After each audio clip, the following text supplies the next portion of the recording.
Nigerian or African social media channels mainly involve three things: entertainment, politics, and travel.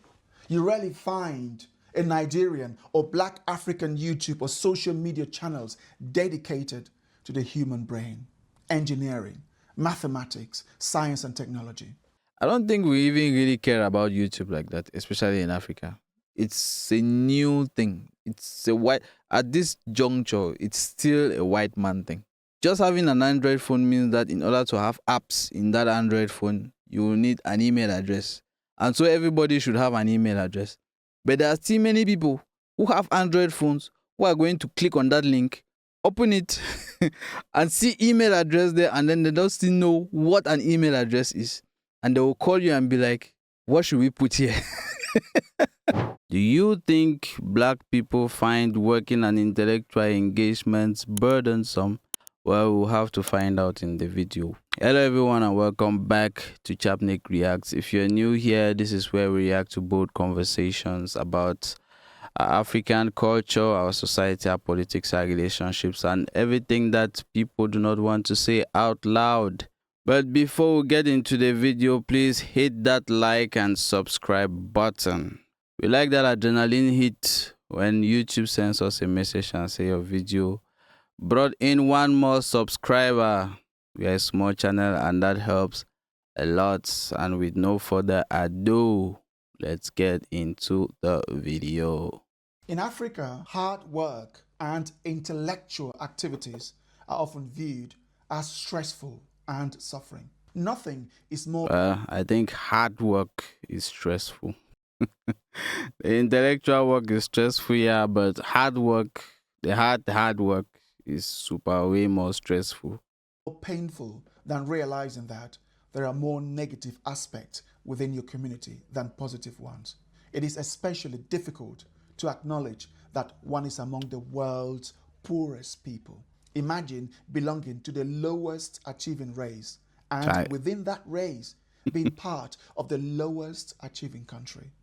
This reality places you at an incredible disadvantage from the moment you're born, setting you up for failure, ridicule, and poverty, with countless barriers to overcome just to begin competing with the global average. My intention in sharing this content is not to mock my community or people with my skin color. A child born in Enugu, Bobodulaso, Bimbo, Gitega, Nampula, or Gabu is likely to grow up in poverty, marginalized, and living on the fringes of the world compared to a child born in Zurich, Sacramento, Sandbanks in the UK, Grunwald in Germany, Bærum in Norway, or Tobishima in Japan. Well, I guess we are exploring the extent to which we are poor in Africa, right? I don't think it is any story right now that Africa is one of the richest continents, but it holds one of the poorest people, which is a paradox actually. I have traveled across Africa and the harsh reality is consistent. The higher a country's GDP, the more the poverty in Africa that it produces. Yeah, that's crazy. That the higher the GDP of a country in Africa, the poorer the people are. That's crazy. Produces, which seems paradoxical. For example, Gabon has the highest GDP per capita on the mainland of Africa at $9,000. Gabon, which has a huge tropical forest, I'm sure, and I know there's a lot of timber that actually leaves Gabon and passes through maybe Equatorial Guinea. Gabon, Equatorial Guinea comes to Cameroon to be exported out at probably cheaper than how we import the final product, making our people super. You're showing how the country can be super rich, but the people super poor for some reason. A population of just 2.6 million, yet it still has a higher average poverty rate than Ghana, which has a GDP per capita of just $3,000. Approximately 33.4% of Gabon's population lives below the national poverty line, which amounts to roughly 800,000 to 850,000 people out of the country's meager population of just 2.6 million. Whoa. So so inside of 2.6 million, Gabon has a population of 2.6 million. That's crazy. Wait. That's crazy. And 800,000, about 850,000 of those people are living below the poverty line. Nice. Nice. This includes people living on less than $5.50 a day. In South Africa, despite having the largest GDP on the continent at $480 billion, nearly 30 million people, approximately 55.5% of the population. That is basically 30 million people, basically the population of the entire of Cameroon. That's crazy. Live below the national upper bound poverty line. Damn. Additionally, an estimated 1/3 of the population is unemployed. Nearly half of all children live in poverty. Well, I guess that is why they're saying that you should go back, that Africans should go back to their country. These figures are significantly. Yeah, and it's kind of ironic that we are seeing the bus stations here, because you have been seeing images of empty bus stations in South Africa after many of their people have decided to go back. Like all of those who were operating the buses were mostly immigrants, and all of them have left. And now a huge logistical problem has been born in South Africa. But what do we know? They want us to go back. Worse than those found in Europe, Asia, North America, Central America, or South America, pretty much all of the world. The question remains, why are so many still living in poverty in Africa? In many regions of Sub-Saharan Africa, many people are willing to bypass rules for quick financial gain rather than seeking employment. Yeah, it's just like we were talking on a different video some time ago about how it's almost impossible living in our countries. It's almost impossible to go around without having to participate in one way or the other in some form of corruption. The way that the system has been set up is, the Frenchman will say, il y a une très grosse gangrène. It's like gangrenous tissue, which has been, the society is gangrenous in such a way that it's super difficult to have to not participate in the corruption that is going around. Enugu, a city and a state in eastern Nigeria, is an area where most residents live in poverty. The streets are often filthy, littered with rubbish, makeshift businesses, and run-down buildings. Yeah, that just looks like Mokolo. Like the Mokolo market. Oh, looks like Central Town. Like I will go to that's our countries too. You go to Central Town at where there's where we would call here in Yaoundé Avenue Kennedy, or in Douala, I think where they call it is it Mbopi or is Douche. On the main route where vehicles are supposed to be passing, you cannot even pass there. You're fighting space with motorists on the road, because there are all sorts of business which have sprouted along the road and occupying the roadside. And you wonder, did they make this for vehicles and motorists to pass, or this was space for commercial activity? And it is kind of known as the commercial hub of the city, which is kind of crazy. Unlike in Europe and East Asia, one might expect the community to address these issues, but there seems to be widespread apathy and a lack of intelligence, commitment, or ability to tackle them. Despite the hunger many in Enugu face, farmers are often looked down upon. There is a reluctance to farm or acquire farming skills, as it is considered stressful and suffering. Further, well, I think that has been a problem for a long while in Africa, maybe Cameroon more specifically, because like there's a certain promise of riches coming from the city, which when they used to always teach us in school. They taught us about the rural exodus, the migration of youths and people from the villages, where in the villages. Subsistence was usually through agriculture and subsistence agriculture. This is like being in school all over again. Where the youths were living the villages where their subsistence that was mainly from agriculture and migrating to town or to the cities where the means of subsistence there and were migrating and abandoning the agriculture which was found in the villages to come to town to look for, let me say, for more office work, which didn't rely as much in agriculture, and by so doing actually reduce the amount of people who were involved in agriculture. And now paradoxically there's a huge push for people to get back into agriculture, to go back to the farms, because we have to be in a society which can feed itself. We are in a society now which where we can barely feed ourselves. We can barely produce food in order to feed ourselves. And if we are depending on someone else to feed us, then how independent are we?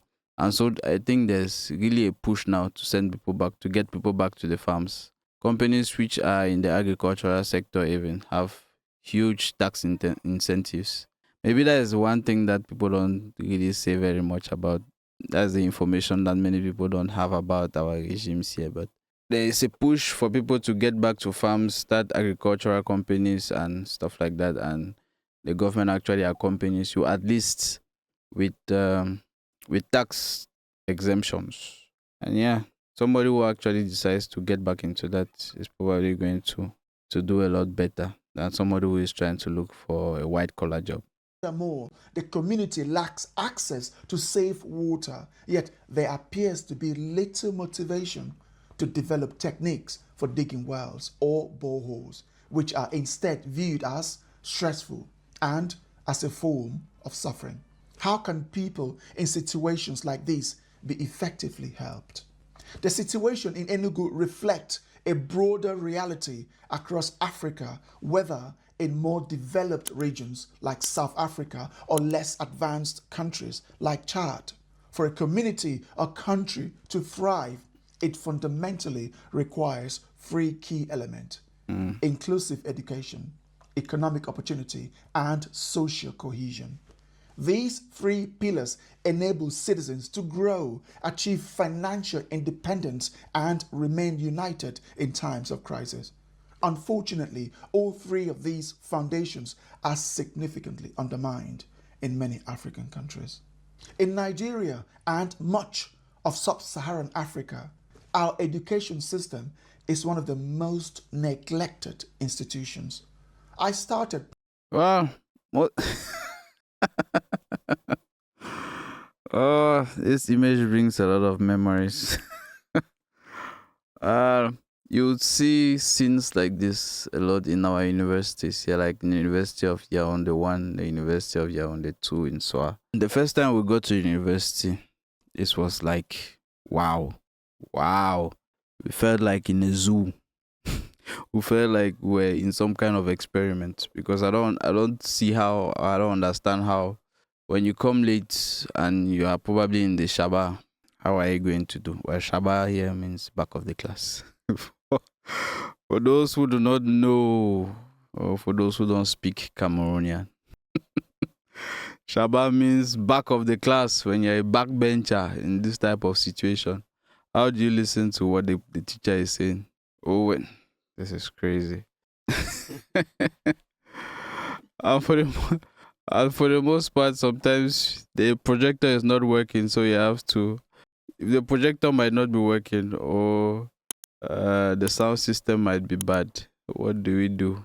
And we are gonna call this education. But if you ask some government person about our education, they will tell you how all primary and secondary education are almost free.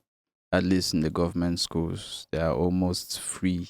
But now in those schools which are being made free, there are no teachers. There are so many communities in our country we do not have any teachers. We have the schools, we have the buildings, we have the buildings, but we do not have the teachers. And the places where we have people who are altruistic enough to actually teach students, they do not have buildings. So that's crazy. You see them have like they have like their classes or they have like their teaching sessions under trees and stuff like that. I would have thought that might have been in some pygmy or in some, I don't know, some type of society which is like super undeveloped, but stuffs like that we still see that in Cameroon. So yeah, that's crazy. Education is crazy. Yeah. Primary school at the age of 4 in a family of 8 children, of which 2 didn't survive and 6 barely managed. Almost every family in our community had between 5 and 12 children. We would walk to primary schools, often guided by our older siblings, sometimes over distances of So up to many 5 memories. kilometers. So Imagine many 4, 5, memories. 6, 7, 8 year old walking to school every day, 4 to 5 kilometers, sometimes without shoes. Many children are raising their siblings while their parents work long hours and produce more children than they can adequately provide for. Early childhood education, ECE, is crucial for a child's lifelong development as it takes advantage of the period when 90% of brain development occurs. Yeah. ECE fosters cognitive, social, and For some reason, I think it's a recent development where they're trying to teach children a lot earlier. There's because for me, for example, I started school quite early for the time when I actually started school. I started going to school in, I think I was like 2 years old. I was in primary one at 2 years old, I think. And so much so that when we came to town, I did my own rural exodus with my father. We came to town and I had to continue like from class 3. I was 5 years old. And at that time, if we were not 5 years old, you could not be in primary one. They wanted to put me in primary 3 to continue my school. And they took me to one of the best schools in Yaoundé at that time. And they vehemently refused. They said I was too young. They were going to send me back to primary one. And my father was like, fuck that. I'm not having, my child is not going to go through this all over again. And so he went and dropped me in. He went and dropped me in the government school. And they were like, what the hell? But I'm a genius as well. So yeah, those are a lot of memories. Those the images that just came through, a lot of memories. Memories in the village, going to school in the village. Shout out to anyone listening who remembers Mission Bulu or all of those from Lebialem, from Menji. I think those images just look like images which were taken on the roads of Menji at that time. distances of up to 5 kilometers. Imagine 4. Yeah, these just resemble images of like schools like in Menji or in Alo or in Azi. Yeah, I relate. 5, 6, 7, 8 year old walking to school are raising their siblings while their parents work long hours and produce more children than they can adequately provide for. Early childhood education, ECE, is crucial for a child's lifelong development as it takes advantage of the period when 90% of brain development occurs. Yeah, that's true. ECE fosters cognitive, social, and emotional skills, preparing children for long term academic success and future economic opportunities. In Africa, I, like hundreds of millions of others, was deprived of this vital foundation. As it stands, this issue has not been recognized by the broader African community, nor is it being actively addressed. Our definition of a good leadership, particularly for a president, is someone who prioritizes building visible cosmetic structures. For instance, Oh, yeah. Ibrahim Traore of Burkina Faso or any other African Ay, ay, ay, ay, ay, ay, ay. Are you going to get into Ibrahim Traore's case right now? Are you really going to get into Ibrahim Traore's case? Well, I'm not in Burkina Faso, so I don't know. At least we can speak about the visible things that we can see, but we cannot really talk about what actually happens, the tangible stuff. Because just like I was saying, we have like schools. If you asked the Cameroonian government, if you ask this our Repe right here, they will tell you that there are a lot of schools. And hearing that there are a lot of schools should imply that the education is going well. But the thing is, what's the quality of the schools? Who are those in the schools? Are there actually teachers in the schools? Are there actually students in those schools? The teachers which are being sent to those schools, they might even on paper there might be teachers who have been sent to the schools, but are those teachers actually in those schools? Why are those teachers not in those schools? Because they are not there. And why are they not there? Are they addressing the reasons why they are not in those schools? And that is actually one of the reasons, or that was one of the initial reasons why there was the Anglophone crisis at the beginning. It started from a teacher strike and all, and it has evolved into what it is right now. African president, for that matter, can lay down 1,000 kilometers of road and construct 20 hospitals and schools, but neglect the vital foundations of early childhood education, which is one of the 3 pillars necessary for a community or country to thrive, alongside inclusive education and economic opportunity. They may still be praised as a great leader. A great leader focuses on all areas, especially early education, which is crucial, as this is when individuals develop the cognitive abilities necessary to succeed in adolescence and young adults. This foundational development ensures a population that understands how to maintain, build, uphold, and function effectively in a respectable society. If you were to place the current educated young populations of Nigeria, Kenya, Ghana, Angola, Zambia, or Uganda in charge of Norway, Taiwan, New Zealand, or any other developed country in the West, they would likely run it aground within a decade or two. This is largely due to the stunted developmental upbringing many experienced, a result of neglect in our educational systems and cultural practices. Well, I must say, even with the reforms or any reform that had to be made in order to correct this, it's probably going to take some time in order to correct it. And yeah, and that's where it becomes a vicious cycle. Because those who are there now, those who are the decision makers now, had to go through this failed situation. And so that is why they are failing the country. And it is going to probably take the hand of God to basically put them like on the right decision, maybe in a more collective manner, in order for that to be corrected, and so that those who are growing up can grow up with the different mentality or with a different way of thinking in order to fix things. But if the guys who are there right now and the guys who are decision makers right now are basically F students, how do we fix that? How do we really fix that? This issue is not genetic, it is cultural. Yeah. Many Africans blame their government for the lack of development and improvement in their countries, yet few recognize that we often lack the necessary expertise. Expertise is cultivated over decades of trial and error through persistent effort until mastery is achieved. This knowledge needs to be documented and integrated into our systems and culture so that it can be passed down to the next generation. Well, I think the thing is Africa is very cozy. And the problems of the white man are not the problems of the African. Technological development, which came as a result of the white man trying to solve their problem or trying to solve their problems, just like we do not have the same problems with them, are not the very things that we are thinking about, or the kind of problems that we have do not necessarily need those technological developments, right?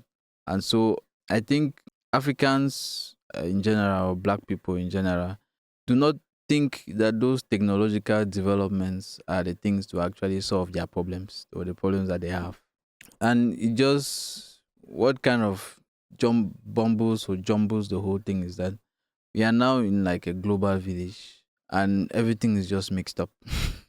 If we were in a culture which was devoid of the white man's interference, because now some people have white man problems now and some black people just have black people problems, and now there's really no way to merge that together in order to have a favorable outcome for the majority of people. the people who are able to make such changes and the problems that they have are not do not correlate to people who do not really care about those changes. So making changes in one way are going to make certain people, which is usually the minority, happy, and then the majority, you aren't solving their problems. So sometimes some of these technological developments are not solving the immediate problem of the black man, which would solve for the white man. So it's just like the cultures do not really mix very well. And so the solutions for the cultures cannot be the same. But we live in a globalized world, which we have to mix. But the solutions to our problems are not the same. But we, it's very confusing, really, and it's an entangled mess. And in order to unentangle that, it's very delicate, and you kind of have to be very precise. And the human being is not precise at all. We are very blunt. So yeah, it's terrible. The Nigerian or African social media channels mainly involve three things: entertainment, politics, Yeah, and travel. You rarely find a Nigerian or Black African YouTube or social media channels dedicated to the human brain, engineering, mathematics, science, and technology. In Europe, North America, and East Asia, you'd find channels dedicated to every field. You cannot expect 1.4 billion people who spend their time. well, that is why I'm saying that technological developments are really reaching us at a very slow pace. If you take YouTube, for example, I don't think we even really care about YouTube like that, especially in Africa. It's a new thing. It's a white At this juncture, it's still a white man thing.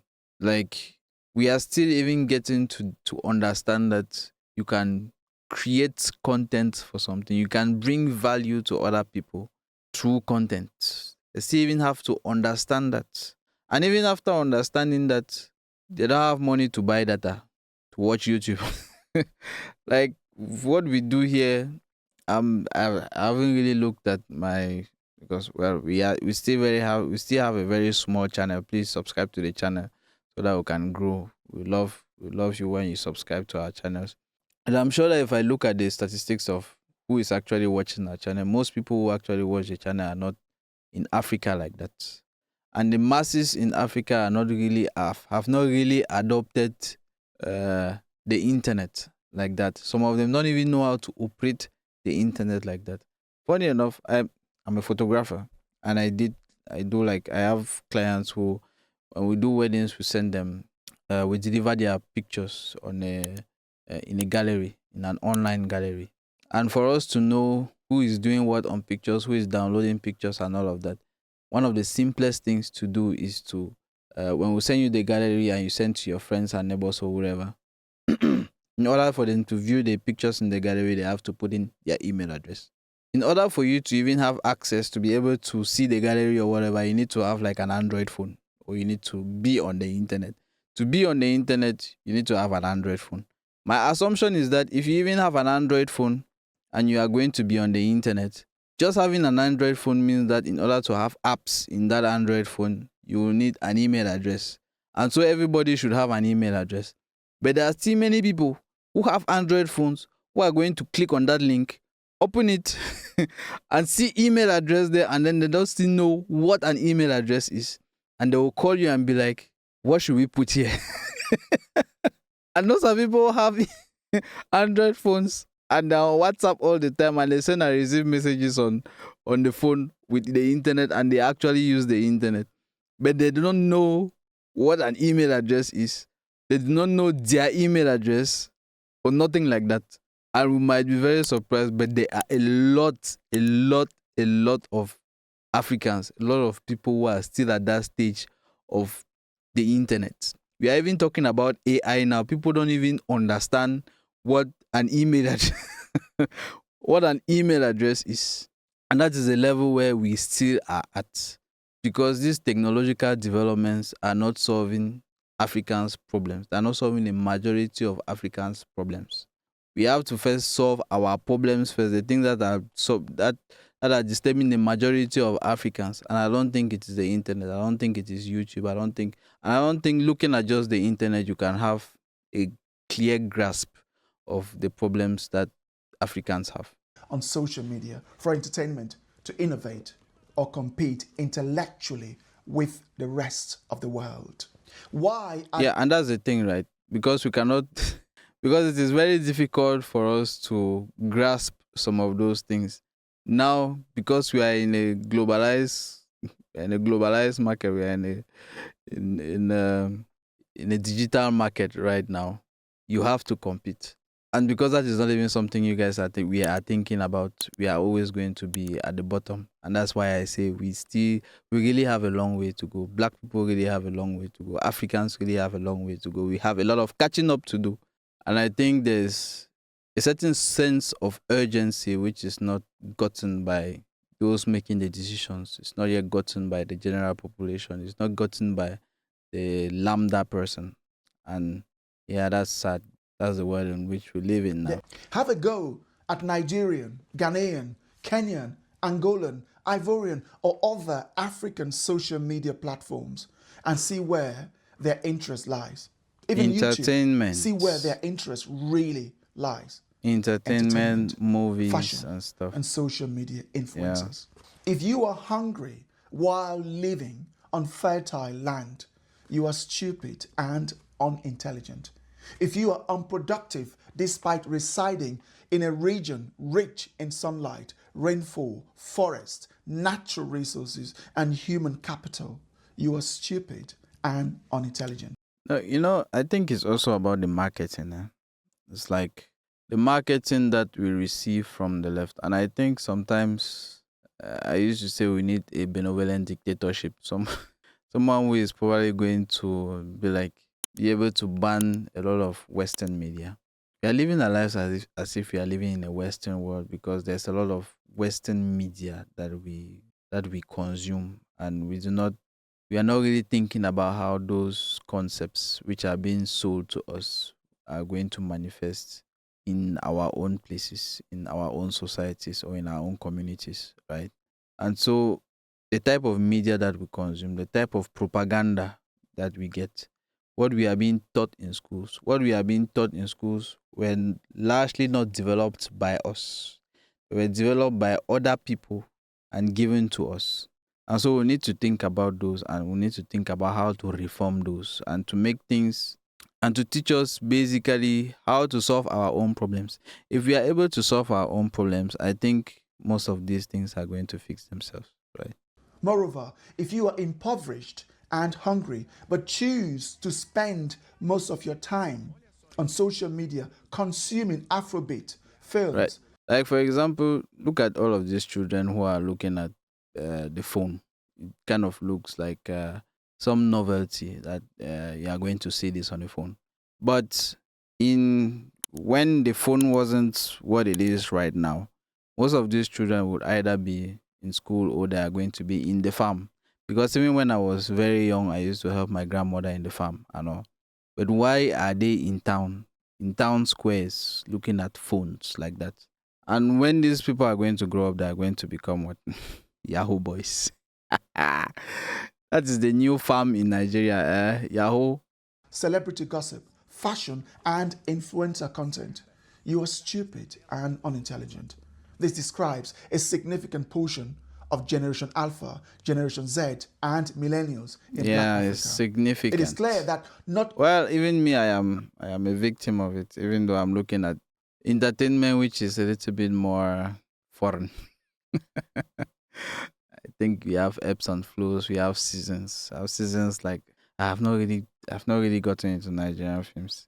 But yeah, there's the comedy sector and everything. Yeah, you need to laugh sometimes, but at one point we need to kind of consume a lot more serious stuff. We need to think about making money in our own countries for the most part, because most of us are not going to leave our countries for the rest of our lives. So we need to think about how to make money in our own country.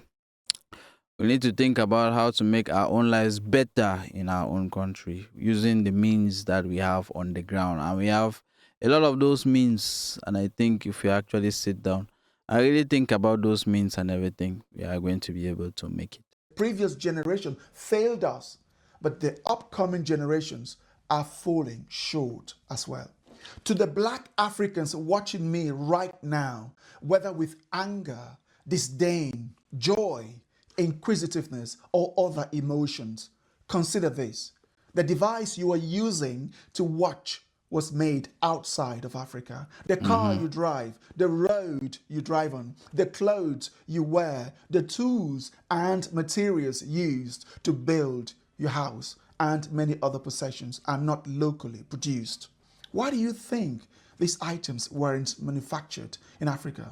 It is a result of our lack of industrial competence. When you are uninformed in a certain area, you seek help from someone who knows. For instance, when your car breaks down, you find a mechanic. Yep. When your tap doesn't run, you call a plumber. Similarly, if you cannot effectively govern a country, it is wise to hire experts who can. Recognizing your limitations is not a sign of stupidity, but rather an intelligent acknowledgement of what you cannot do. Yeah, well, the other thing too is that if you cannot govern a country and you want to ask for expertise from those people, the thing too is that they are also human beings and they do not have an interest in you doing well. I don't know whether it's Davos videos or wherever that you see you see the white man clearly saying that we need Africa to stay where they are. We need Africa to stay impoverished. We need the people of Africa to stay impoverished in order for them to keep being the giants that they are. So bringing in people who are not of your community as well to come and fix your community for you might be a big issue because they also have their own interests. They are going to first and foremost vie for their own interests and do things in order to improve their own lives and the lives of their own people. And if they can do it through you, who knows what giving up the keys to your land is going to cost you. Because believe it or not, before independence and all of that, we had the white man rule us for the most part. And there was, even though a few things were good here and there, for the most part, they were still extracting wealth from here and sending over to them. So it is still just going to be the same thing if you decide to give them the keys to govern us, right? Why do our parliament have senators, politicians, and ministers earning up to 50 times what the Yeah, no, this is one huge paradox that I don't understand. I cannot understand how in a country you have the richest people in the country are government officials. Like why? Why? The richest people in the country are supposed to be like business people, people who are bringing a lot of value to the country. But in many of our countries, we have the richest people in those countries being government officials. average person makes, yet our countries still resemble something from 17th century Europe. Wouldn't it make sense to use those funds to employ qualified individuals like white Europeans, North Americans, or East Asians like Chinese, Japanese, and Koreans to take charge of various positions and help turn our countries around? They would be employed on merit, not through a process of recolonization. It will be an employee-employer relationship, a win-win one. For instance, the manager of the English national football team is a German, while the manager of the Brazilian national team is Italian. They were hired because they are experts in their fields. Do you think that employing a competent American, British, Swiss, or Norwegian, white indigenous ones, to help us in Nigeria or the various African countries and give them unrestricted authority, do you think it could transform the environment we have today? Yeah, but the thing is, when you use football teams, when you use the managers of football teams as foreigners, you are not comparing apples to apples actually. Because putting the foreigner in a government position, somebody who is going to dictate policies which are going to change the general lives of the day-to-day lives of the populace, it's a huge gamble that I might not be very a big fan of, right? if the manager if the manager does whatever he wants to do and the team loses, that's all there is to it. The team loses and that's it. But eh, someone in a position of power, in a position of political power, in a country which is not his, might do a lot more damage to your country than we might notice. That is why we have like 50-year almost like we have almost like indentures to certain countries regarding things like our currency and stuff like that, right? You really don't want that because at the end of the day, the allegiances of people is not only money. There's a certain allegiance which is more than money. There's patriotism and the willingness to do good for your own country and for your own people. And that transcends money. It is not just because you are paying them to be government officials that they are going to do the best for your country while they're able to extract resources from your country and send back to their homeland. I'm going to believe that they are going to be able to send they would want to send more back to their homeland than make it happen for you in your own place. Maybe they might give you crumbs here and there in order to keep you hooked, but I'm thinking the lion's share is going to be going back to their homeland. So I don't really think that is the most feasible, or I don't think that is going to be very, very nice, for lack of a better way to put it. Chaotic ones with rubbish where people urinate in the street into a clean, beautiful space with flowers where individuals are held accountable for littering. Yeah, and there's also the optics, right? There's also the optics. Just look at how in South Africa and what when the white man was in charge of everything, what the kind of superiority complex that they kind of became, and the whole way apartheid came to. And yeah, when you decide to if you decide to give power to the white man like that, we really don't know what could happen. We really don't know. We have seen the white man rule the black man before, and it was not the best of times for the black man. I can tell you that. Especially that you are going to, in order to do that, you are basically accepting that we are inferior to the white man. We are, you are not going to have to complain when they treat you as an inferior. In fact, I will not even blame them if they treat you as an inferior after you have told them, I am inferior to you, please come and govern me. I don't think it is going to go very well, and we are still human beings at the end of the day. And I believe that the human beings can do a lot of bad, a lot of wrong. I believe they could.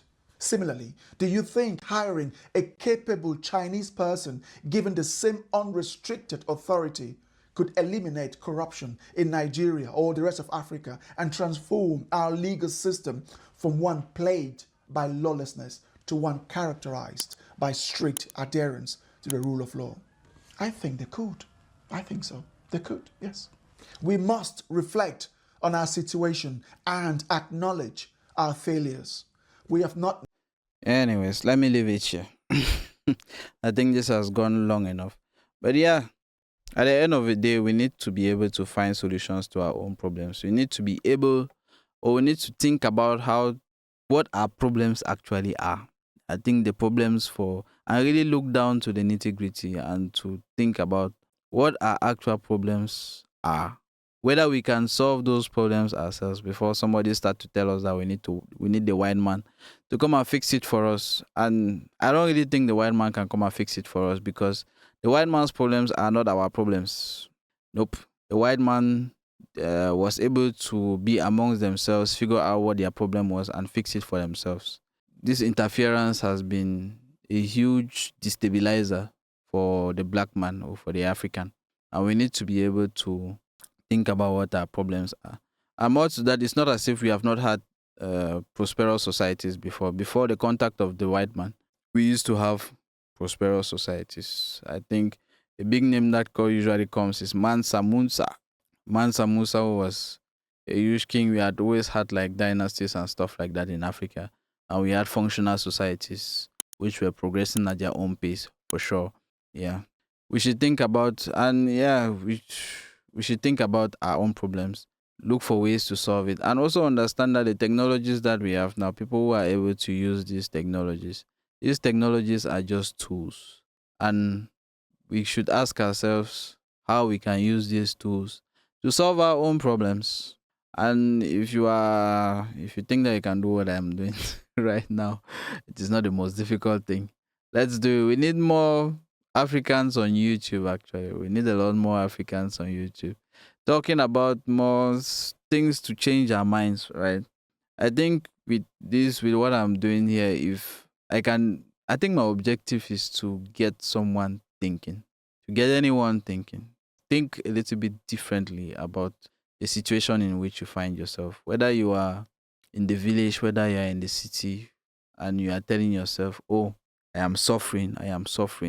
It is not the church that is going to solve your problem. It is not, the hand of God is not going to come down and lift you up from where you are just because you are praying or whatever. It is not Gambi that is going to solve your problem. It is not sacrificing people that is going to solve your problem.